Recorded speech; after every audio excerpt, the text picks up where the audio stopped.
Hello students, welcome to my education tutorial channel. आज हमें education honours core 5 रो किछिटा selected long question देखिबा most important पिला माने एटा most important अछि जोटे कि यूनिट 3 रो लॉन्ग क्वेश्चन इंपोर्टेंट अछि मु यूनिट 2 और यूनिट 1 न भी इंपोर्टेंट क्वेश्चन देउछि जो माने मो वीडियो देखिनो मो चैनल को जाय देखि नेबे। तो आज हमें कोन देखिबा ना यूनिट 3 रो गोटे इंपोर्टेंट लॉन्ग क्वेश्चन कौन रही ना पर्यवेक्षण इंपोर्टेंट लॉन्ग क्वेश्चन कौन रही पर्यवेक्षण। तो पर्यवेक्षण कहले कौन बुझ ना पर्यवेक्षण अर्थ देखिबा बा निरीक्षण करिबा दैनंदिन जीवन में आम चतुर्पार्श्व घटी जाउथिबा घटना गुडी को आम देखि थाउ मात्र एसबू को वैज्ञानिक पर्यवेक्षण कुहा जाए नाही। से कौन कहूँ ना पर्यवेक्षण अर्थ बा ऑब्जर्वेशन अर्थ होचे देखिबा बा निरीक्षण करिबा। आमर तो दैनंदिन जीवन में आम चतुर्पार्श्व घटी जाइथिबा घटना गुडी को आम देखि थाउ आम चतुर्पार्श्व डेली सबू माने प्रतिदिन किछि ना किछि घटुची आम ताको देखि थाउ किंतु से जो सब आम देखि थाउ ताको वैज्ञानिक पर्यवेक्षण कुहा जिवो नाही। मात्र पर्यवेक्षण जदि कौन से उद्देश्य रखी व्यवस्थित ढंग से करा जाए सिद्धांत प्रस्तुत करिवारे साहाय्य करथाए तेबे ताको वैज्ञानिक पर्यवेक्षण कुहा जाइथाए। तो से कौन कहूँ ना पर्यवेक्षण जदि कौन से उद्देश्य रखी व्यवस्थित ढंग से करा जाए सिद्धांत प्रस्तुत करिवारे साहाय्य करिथाए। माने आमे तो दैनंदिन जीवन में विभिन्न घटना गुडी को देखि थाउ किंतु जदि से पर्यवेक्षण कहा को कह जिवो ना जदि से उद्देश्य रखी व्यवस्थित ढंग से करा जाए माने गोटे किछि उद्देश्य ता मन भीतर किछि उद्देश्य रखी व्यवस्थित उचित ढंग से सिद्धांत प्रस्तुत करिवारे साहाय्य करथाए ताहाको वैज्ञानिक पर्यवेक्षण कुहा जाए। तबे देखिबा तार किछि संज्ञा देखिबा एही पर्यवेक्षण प्रणाली को व्याख्या करबा को जाई श्रीमती PVM लिखिचंदी पर्यवेक्षण घटना गुड़िक स्वाभाविक भाव घटुथिबा समयर आखि द्वारा सुव्यवस्थित और सुविचारित भाव करा जाउथिबा अध्ययन अटे। तो नेक्स्ट पिला माने ए संज्ञा गुड़िक देखि नबो वीडियो को स्टॉप करके देखि नियो।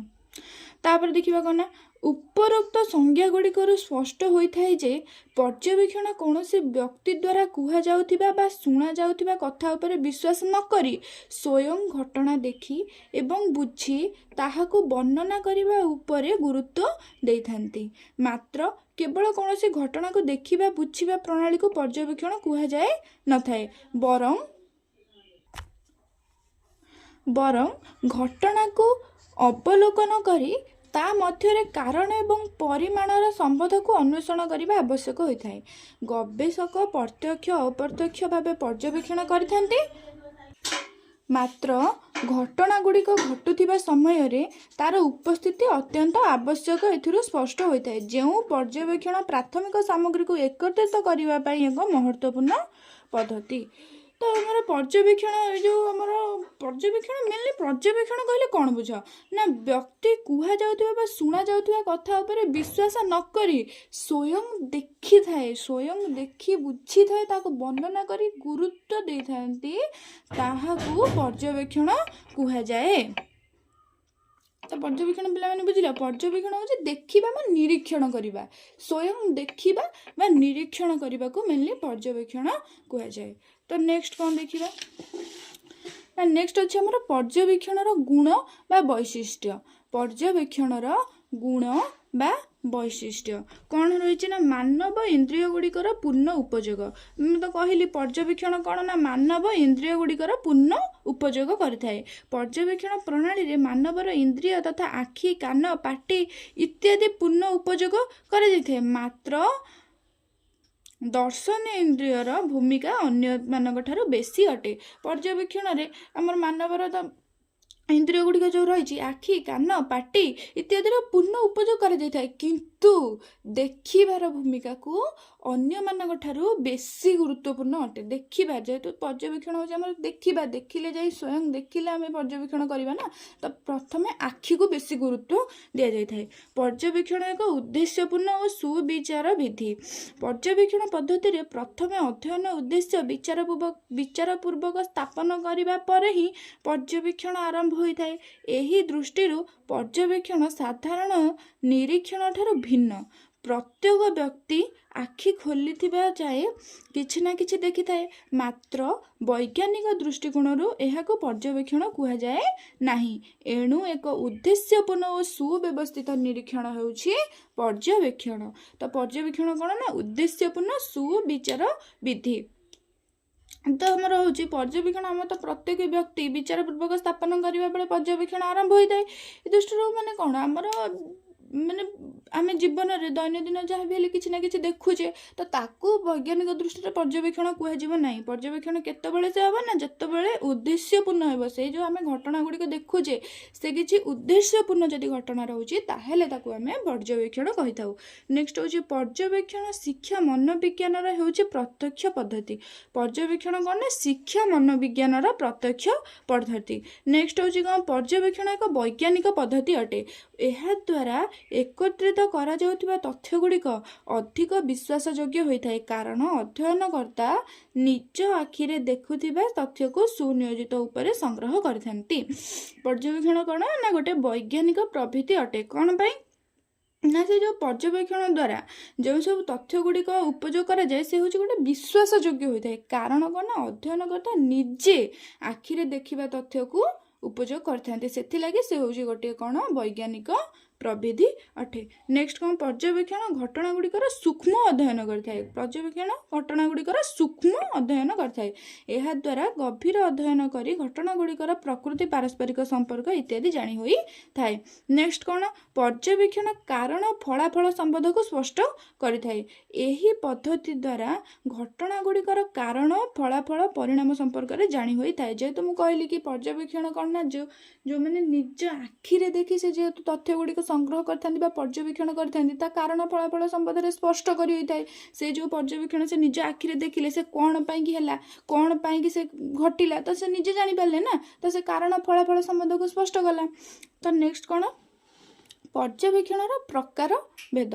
ପର୍ଯ୍ୟବେକ୍ଷଣର ପ୍ରକାର ଭେଦ। ପର୍ଯ୍ୟବେକ୍ଷଣକୁ ମୁଖ୍ୟତଃ ପିଲାମାନେ ମେନଲି ମନେ ରଖିଥିବ ଦୁଇ ଭାଗରେ ବିଭକ୍ତ କରାଯାଇଛି। ଗୋଟେ ହେଉଛି ସହଭାଗୀ ପର୍ଯ୍ୟବେକ୍ଷଣ ବା ପାର୍ଟିସିପାଣ୍ଟ ଅବଜରଭେସନ, ଅନ୍ୟଟି ହେଉଛି ଅସହଭାଗୀ ପର୍ଯ୍ୟବେକ୍ଷଣ ବା ନନ୍ ପାର୍ଟିସିପେଣ୍ଟ ଅବଜରଭେସନ। ତ ସହଭାଗୀ ପର୍ଯ୍ୟବେକ୍ଷଣ କ'ଣ?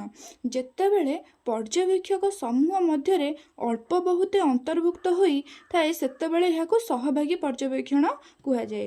ସମୂହର ଅନ୍ୟ ସଦସ୍ୟଙ୍କ ପରି ପର୍ଯ୍ୟବେକ୍ଷକ ସମସ୍ତ କାର୍ଯ୍ୟକଳାପରେ ଅଂଶଗ୍ରହଣ ଅବଶ୍ୟ କରିନପାରେ, ମାତ୍ର ଜଣେ କାର୍ଯ୍ୟକାରୀ ସଦସ୍ୟ ଭାବରେ ତାର ଉପସ୍ଥିତି ଆବଶ୍ୟକ ଅଟେ। ତେଣୁ ସେ ଜଣେ ସହଭାଗୀ ପର୍ଯ୍ୟବେକ୍ଷକ ଭାବରେ ପରିଚିତ ହେବେ। ଯଦି ସେ ପର୍ଯ୍ୟବେକ୍ଷକ ବ୍ୟତିରେକ ଅନ୍ୟ କୌଣସି ଦାୟିତ୍ୱରେ ରହିଥାନ୍ତି, ଜଣେ ସହଭାଗୀ ପର୍ଯ୍ୟବେକ୍ଷକ ହୋଇପାରିବା ଲାଗି ଅନ୍ୟମାନେ ଯେଉଁ ସବୁ ଉପାୟ ଅବଲମ୍ବନ କରୁଛନ୍ତି ଜଣେ ଶିକ୍ଷା ଗବେଷକଙ୍କୁ ଠିକ୍ ସେହି ସବୁ ଉପାୟ ଅବଲମ୍ବନ କରିବାକୁ ପଡ଼ିବ। ତାହାର ଆଦୌ ବିକଳ୍ପ କୌଣସି କାରଣ ନାହିଁ। ତ ଆମର ମେନଲି ପିଲାମାନେ ବୁଝିବେ ଯେ ସହଭାଗୀ ପର୍ଯ୍ୟବେକ୍ଷଣ କାହାକୁ କୁହାଯାଏ। ସହଭାଗୀ ପର୍ଯ୍ୟବେକ୍ଷଣ ଏତିକ ତ ପିଲାମାନେ ଲେଖିପାରିବ। ତ ମୁଁ କହୁଛି ସହଭାଗୀ ପର୍ଯ୍ୟବେକ୍ଷଣ କାହାକୁ କୁହାଯାଏ ନା ଯେତେବେଳେ ଆମର କ'ଣ ନା ପର୍ଯ୍ୟବେକ୍ଷକ କ'ଣ କରିଥାନ୍ତି ନା ଯେଉଁ ପର୍ଯ୍ୟବେକ୍ଷଣ ସେ କରିଥାନ୍ତି ଯାହାକୁ ନେଇ କରିଥାନ୍ତି ତାର ସାଥିରେ ଯେମିତି ଏକ୍ଜାମ୍ପଲ ଦେଉଛି ଗୋଟେ ଷ୍ଟୁଡେଣ୍ଟକୁ ସେ ପର୍ଯ୍ୟବେକ୍ଷଣ କରୁଛନ୍ତି, ତ ଟିଚର କ'ଣ କରିବେ ସେ ଜାଗାରେ ଗୋଟିଏ ଛାତ୍ରକୁ ଯଦି ପର୍ଯ୍ୟବେକ୍ଷଣ କରୁଛନ୍ତି ତେବେ ତା ସାଥିରେ ରହିକି ପର୍ଯ୍ୟବେକ୍ଷଣ କରିବେ। ସେ କ'ଣ କରୁଛି କ'ଣ କରୁନାହିଁ, ଯେମିତି ସେ ଗୋଟେ ଜନ୍ମ ହେଲା ପରେ ଛୋଟବେଳୁ ତାକୁ ପର୍ଯ୍ୟବେକ୍ଷଣ କରି ଆସୁଛନ୍ତି, ସେ କିଭଳି ଭାବେ ବଡ଼ ହେଉଛି ଏସବୁ ଭାବେ ତାକୁ ସବୁ ତା ସାଥିରେ ରହି ଯେହେତୁ କରୁଛନ୍ତି ସହିତର ମିଶିକି, ତ ତାହାକୁ ସହଭାଗୀ ପର୍ଯ୍ୟବେକ୍ଷଣ କୁହାଯାଏ। ଅସହଯୋଗୀ ପର୍ଯ୍ୟବେକ୍ଷଣ କ'ଣ ନା ଅସହଭାଗୀ ପର୍ଯ୍ୟବେକ୍ଷଣ ହେଉଛି ଯେଉଁଥିରେ କି ଟିଚର୍ସ ମାନେ ସହଭାଗୀ ହୋଇନଥାନ୍ତି, ଦୂରରୁ ରହି ପର୍ଯ୍ୟବେକ୍ଷଣ କରିଥାନ୍ତି। ସେ ଯେଉଁ ଦୂରରୁ ରହି ପର୍ଯ୍ୟବେକ୍ଷଣ କରିଥାନ୍ତି ତାହାକୁ ଛାତ୍ରମାନେ ଜାଣିପାରିନଥାନ୍ତି। ସେ ଛାତ୍ରମାନଙ୍କର କ'ଣ ଅଜାଣତରେ ସେ ଦୂରରୁ ରହିକି ପର୍ଯ୍ୟବେକ୍ଷଣ କରିଥାନ୍ତି, ତେବେ ତାହାକୁ ଅସହଯୋଗୀ ପର୍ଯ୍ୟବେକ୍ଷଣ କୁହାଯାଏ। ତ ସହଭାଗୀ ପର୍ଯ୍ୟବେକ୍ଷଣର ଉପକାରିତା ଅପକାରିତା ନିମ୍ନରେ ଅଛି, ତ ପିଲାମାନେ ଲେଖିନେବ, ଏଇଟା ବି ଇମ୍ପୋର୍ଟାଣ୍ଟ ଅଛି। ଅସହଭାଗୀ ପର୍ଯ୍ୟବେକ୍ଷଣ ତ ମୁଁ କହିଲି ଯେମିତି ସହଭାଗୀରେ କ'ଣ ନା ସାଥିରେ ରହି ପର୍ଯ୍ୟବେକ୍ଷଣ କରିଥାନ୍ତି, ଅସହଭାଗୀରେ ରହୁଛି କ'ଣ ନା ଦୂରରେ ରହି ପର୍ଯ୍ୟବେକ୍ଷଣ କରିଥାନ୍ତି। ସାଥିରେ ରହିନାହାନ୍ତି, ପର୍ଯ୍ୟବେକ୍ଷଣ କରନ୍ତି ବଟ୍ ଦୂରରେ ରହି କରନ୍ତି। ସେ ଯେଉଁ ପର୍ଯ୍ୟବେକ୍ଷଣ କରନ୍ତି ସେ ପିଲାମାନେ ଜାଣିପାରିନଥାନ୍ତି। नेक्स्ट पिला माने असहभागी पर्यवेक्षण उपकारिता अच्छी लिखि नेबा को तापर असहभागी पर्यवेक्षण अपकारिता तापर पिला माने आउ गोटे रोचे पर्यवेक्षण कौन ना अर्ध सहभागी पर्यवेक्षण कौन ना अर्ध सहभागी पर्यवेक्षण कौन ना सहभागी और असहभागी पर्यवेक्षण को आलोचना करने पर एक स्पष्ट हो जाए जे कौन सी अध्ययनकर्ता पूर्ण भाव में असहभागी बा असहभागी हेबा एक कठिन व्यापार पूर्ण सहयोगिता द्वारा अनेक गोपनीय तथा महत्वपूर्ण तथ्य प्राप्ति नहेबार आशंका थाए। एही दृष्टि अध्ययन को अधिक वैज्ञानिक करने लगी यह आंशिक सहभागी आंशिक असहभागी करा जाई थाए। एहाकू अर्ध सहभागी पर्यवेक्षण कहा जाए। एही प्रकार पर्यवेक्षण उभय सहभागी और असहभागी पर्यवेक्षणर वैशिष्ट्य मान नहीं थाए। तो पिला माने आजिर वीडियो एतिकी जदि मो वीडियोटी भल लगिला लाइक कमेंट करेंगे और सांग पाखक निश्चिंत शेयर करेंगे और मोर चैनल टी को सब्सक्राइब करदेवे।